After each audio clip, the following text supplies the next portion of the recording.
Welcome into another edition of the Gator Nation Football Podcast Film Review. I'm James DiVirgilio, and on this episode, we'll take a look at Florida's defense versus Georgia. This will be a quick film review, and if you like this content, sub to this channel. If you love the content, check us out on Patreon. The link is in the description, where $15 a month gives you full access to both the offense and defensive film reviews in their entirety. Either way, let's head right into the film and see how Florida's defense fell short of getting the job done versus Georgia. After two successful plays, Georgia now faces a 3rd down and 7, exactly where Florida's defense is going to want them in this game. Georgia is a top 25 success rate offense. They tend to consistently gain yards and stay on schedule. This is right where you want them. Unfortunately, Florida is going to blow their defensive call here, something they're going to do multiple times in this game, which is going to significantly hurt them. They're going to run an inverted cover 2. Devin Moore, Cormani going to drop back and bring Castell down. And ideally, with your inverted cover 2, you're going to have 5 defenders, right? And you don't know which one they are because Florida's showing a simulated pressure. But you're going to have 5 defenders here. 1, 2, 3, 4, and 5. And your 2 safeties here, right? That's the goal. That's the idea. Not going to happen the way Florida wants it to happen. Pre-snap, right now, right? Gunnar Stockton's looking, thinking, this is so easy. I've got 2 guys way off. Let me open up here and see if I can hit my routes over here. And he's going to get something much better when Florida chooses to drop Gums underneath in this window. Robinson here. Castell's going to come middle. You're going to have this here. He's going to buzz out to here. And then here's what you're going to get with Florida's alignment. Just a very wonky situation where he's thinking, this is too good to be true. Devin Moore's just bailing out. He's bailing out, and now you've got Thornton, who's just in no man's land. Thornton's in absolute no man's land with Jaden Robinson. They're going to wind up right next to each other, and Gums is going to have a chance to make a play on this ball.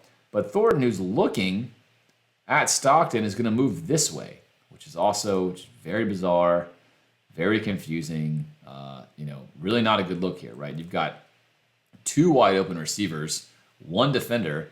You somehow wind up 1-on-2ing yourself when you're trying to run an inverted cover 2, which should, of course, have 2 defenders in this area. But even then, you're asking Gums to go from the line of scrimmage all the way here on this throw, and he's going to get close to that, right? There he is. He's close. Doesn't get there, and thankfully for Florida, he goes out of bounds upon catching this because otherwise that's going to be a huge play on 3rd down and 7. So not a great look there on the first 3rd down for the Gators. 3rd down and 8 now. Georgia back on their own 20, not advancing, under 7 minutes to play. Yes, Florida got stopped on 4th down, but make a stop here, get a punt, get the ball back, still well within your control. Florida's been successful on a lot of these plays, but they don't blow coverages. This, I have to believe, is a look that Ron Roberts is going to want back very badly. Florida comes out here in 2-man, trips up top for Georgia. And part of that 2-man is Myles Graham 1-on-1 versus Branch. Now, look, I think the world of Myles Graham's coverage skills. There's no doubt about it. And Florida's going to run nickel all the time. It's what we do. We don't run dime, even if teams empty it. We're just not going to put our DB in there. It's not what we do. But in this situation, you got to think you do not want this matchup. That's the most obvious matchup for Georgia to go to 1-on-1. You've got to find a way to help him here on 3rd down and 8. You might also want to go back to what you like to do, which is a sim pressure look where you can help him out, right? You might want to just go 1 safety here, go single high and bring someone else in, right, as a robber or rat to help out. And that way Myles can stay on the outside and you can put him on the inside and trust the rest of your guys, man. There's a lot of stuff you can do here. I'm pretty sure the staff is going to second guess this look at a crucial point like this, but I really can't believe pre-snap Georgia did not come out in anything fancy here. They did not catch Florida in a bad sub pattern. This, to me, is just a wild scenario. Not to mention pre-snap, look at Myles Graham. He's already way inside. We already know that he wants to wall off the inside, but he's playing man. So you can't, it's crazy. So if you're Stockton, yeah, exactly. You open up like this and you think pre-snap like, this is a literal layup. I've got a guy already inside leveraged on my guy.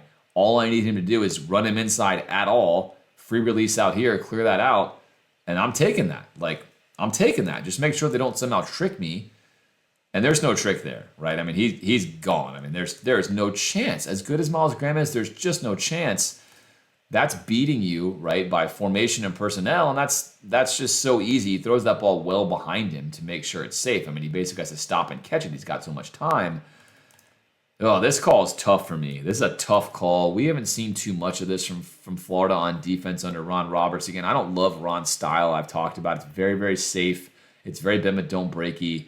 I don't love it. I like a bit more aggressive coordinator, but I mean that Florida gets results. It's been certainly fine. Florida's been unable though to get kind of big stops at big times when they need to get it, like right now. But this is questionable. Trips up top, running back in. There's still a lot of stuff you can do here with this. I mean, I'm surprised Florida went so vanilla and chose to go two-man when Georgia is not a team that wants to bomb you.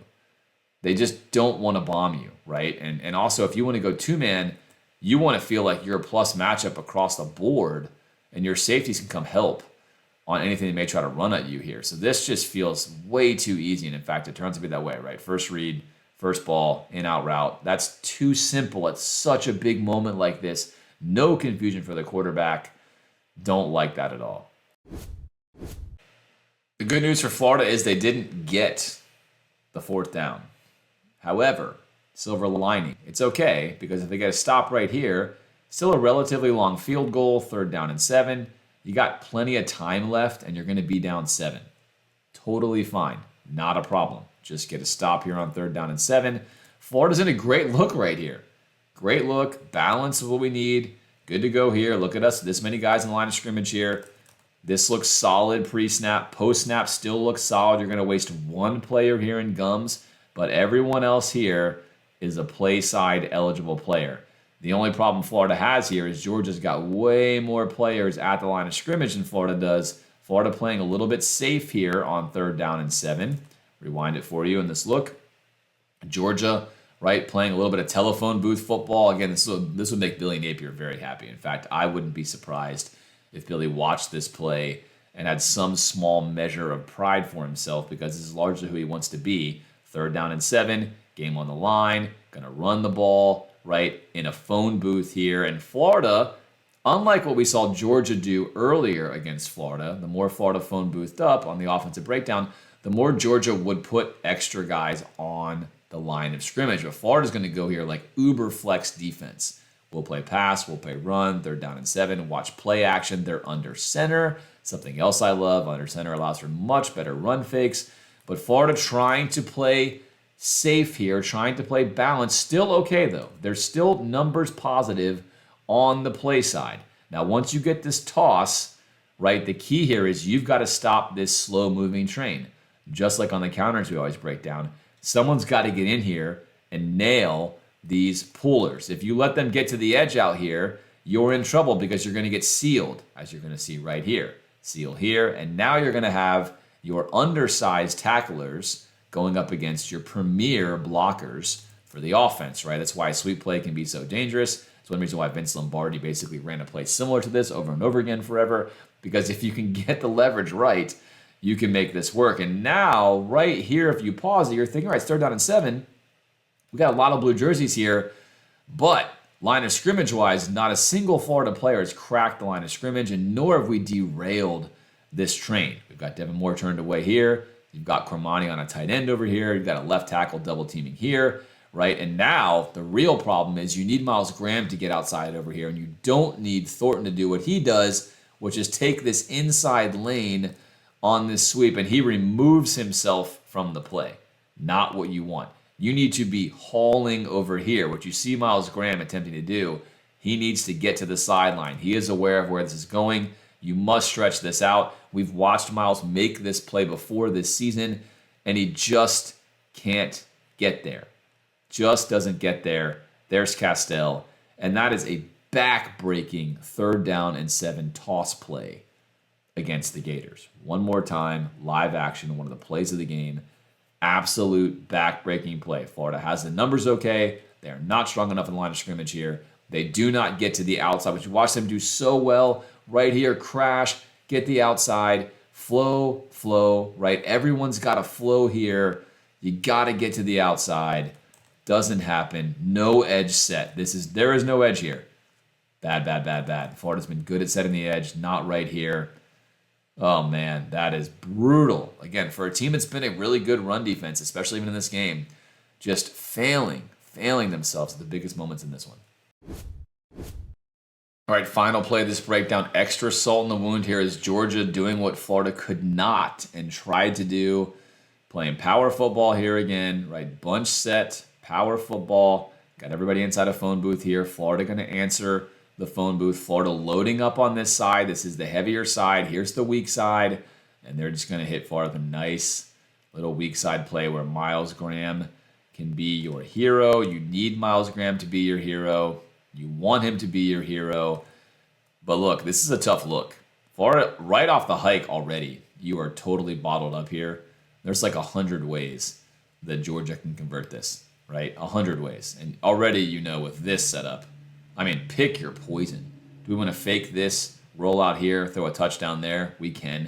Do you want to hand this to the running back and let him just go ahead and run it over here right behind the lead blocker? You probably could. And of course, you can also have Gunner run it. So right off the get-go, this is so bad, right? So bad for Florida. You're faking the run here. Everything you're selling is coming in here. And now you've got Miles Graham one-on-one versus the quarterback. And the nice thing about this is Georgia almost allows Miles Graham to be the hero here, right? This is not a good contact. I mean, he could easily have really nailed him on that block there. He's free to absolutely lay into him and just wash him out of the play. He doesn't. And this becomes, right here, a chance for a hero moment by Miles Graham, one that he probably normally makes. Gunner's quick enough, though.